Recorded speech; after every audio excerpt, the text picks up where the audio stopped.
नाजरीन अस्सलाम वालेकुम। IND टुडे न्यूज़ में आपका खैर मकदम करते हैं।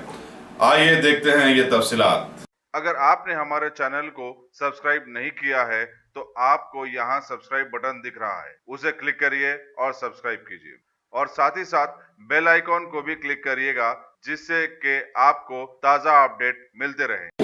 कल जो प्राइम मिनिस्टर का इंटरव्यू आया ये जॉब्स क्रिएशन के बारे में, ये पूरे एक एजम्पशन बेस्ड डेटा है।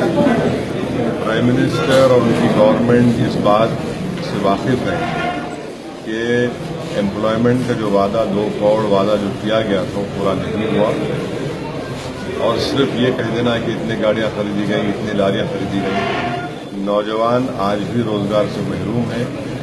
ये सरकार नौजवानों को रोजगार देने में नाकाम साबित हुई है और आप देखेंगे कि इसका खमियाजा उस हुकूमत को भुगतना पड़ेगा जब भी आइंदा पार्लिमानी चुनाव हो।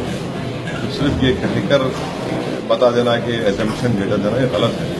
इसको कोई देश का कोई भी नौजवान इस प्राइम मिनिस्टर के इस डेटे को मानने के लिए हरगिज़ तैयार नहीं। रहा सवाल NRC का, तो खुद BJP के प्रेसिडेंट घुसपैठी कहते हैं और प्राइम मिनिस्टर ये बात कह रहे हैं। सुप्रीम कोर्ट उनको घुसपैठी नहीं कहती। तो ये जो हो रहा है, एक तरफ एक बात और दूसरी तरफ NRC की बात करना।